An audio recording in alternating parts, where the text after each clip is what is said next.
Hey guys, welcome back to the Interceptor. We are here with war number 1 of season 49, and Matrix has matched up against N4D4. So today we have the team of Werewolf by Night, Kate Bishop, and I believe the last one is Shocker.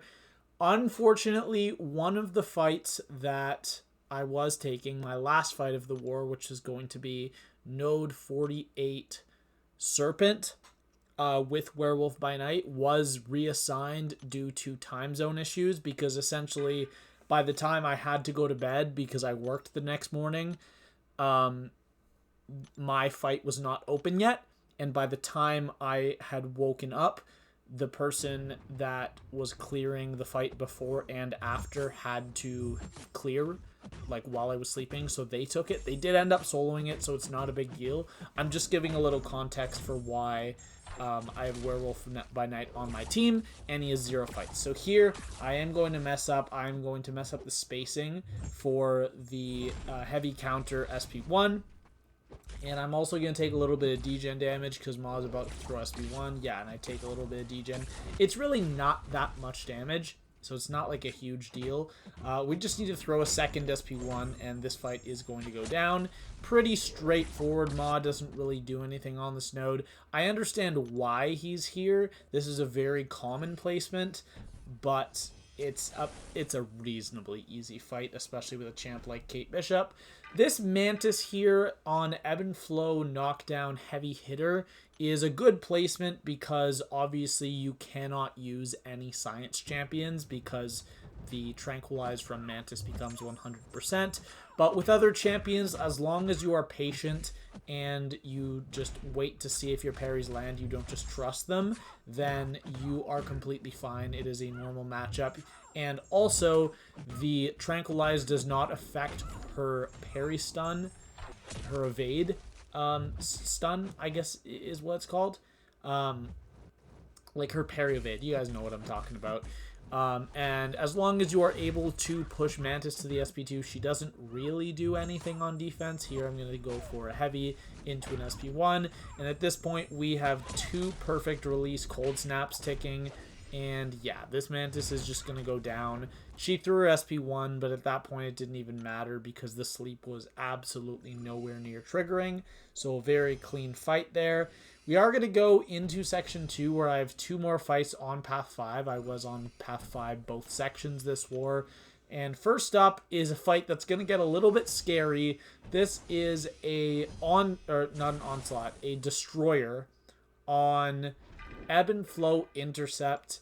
The other node doesn't matter because I'm not using a champion that triggers debuffs, but there is a node where the defender gets increased attack for each debuff you have on them, which is mainly to discourage attackers like Titania just pretty much destroying any science champion or any mystic champ on this node, but it's also for other reasons. There are obviously a lot of offensive champions that inflict debuffs, but the mistake that I'm going to make in this fight, I make 2 mistakes. I'm going to get hit by a combo at some point in this fight, and then I'm also going to push Destroyer to the SP2. There I was trying to land a light intercept, and I just missed the timing. I did dash back there to make sure that my evade parry would count as an intercept, but right here is where I'm going to make the mistake. I'm going to land a parry, do a 5-hit combo into an SP1. This is going to push Destroyer to the SP2. He's going to throw it. It's unblockable. I don't know how to full dex it, and it just about kills me from full health.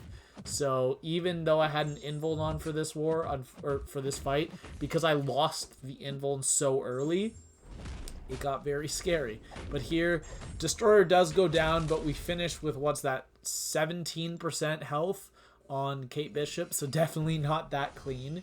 We are going into the next fight here. Now, this Domino here is the reason that I put on the invuln boost, because obviously Shocker is a good counter for Domino, but not really a hard counter in any way. So I just wanted to be safe just in case I took a few hits or she became incredibly passive, just whatever it was. And right there, I thought she was blocking. She was not blocking. And her SP1 actually does inflict a critical bleed, which is going to take away about 30% of my health. I do have an invuln on, like I said. But had I not turned on the invuln boost a fight earlier, I actually probably would have died to that destroyer. It depends if he had crit on his attacks, because if he didn't crit on the 3 attacks he hit me, he probably wouldn't have killed me. Like, he wouldn't have done the extra 14%, but you never know. He could have.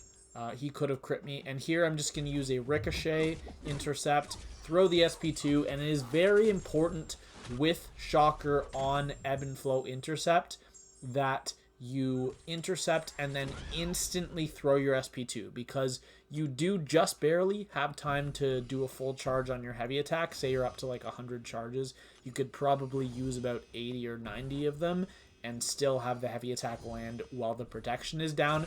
But it's just something you have to watch out for, and I was watching out for it there. So this is my last fight of the war. It was a very short war. This is Onslaught, rank 3 7-star on Hazard Shift.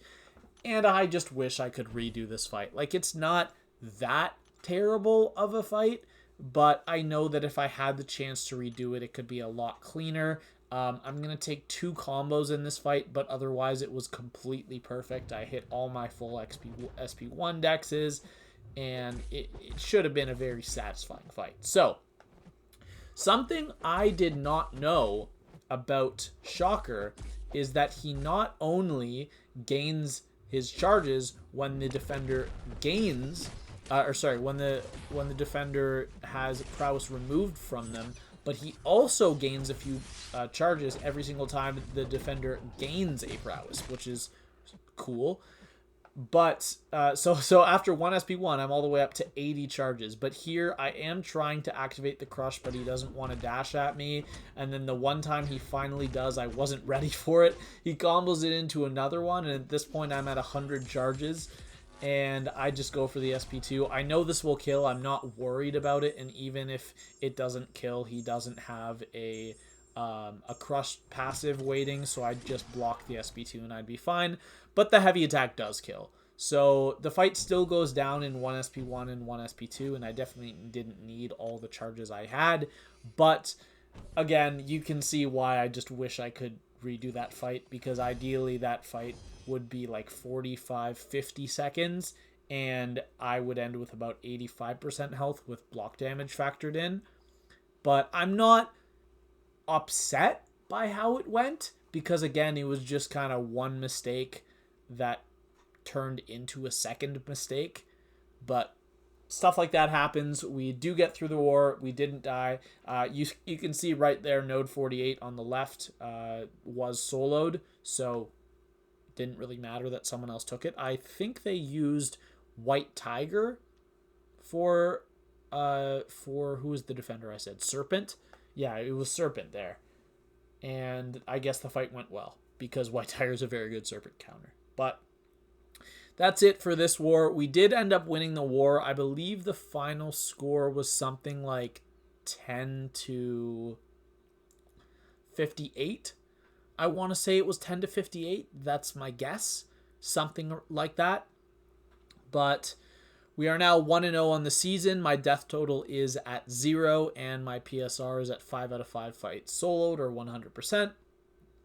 And my deathless streak is up to 43 fights, carrying over 38 from last season. That is going to be all. I hope you all enjoyed, and I will see you all next video. Bye.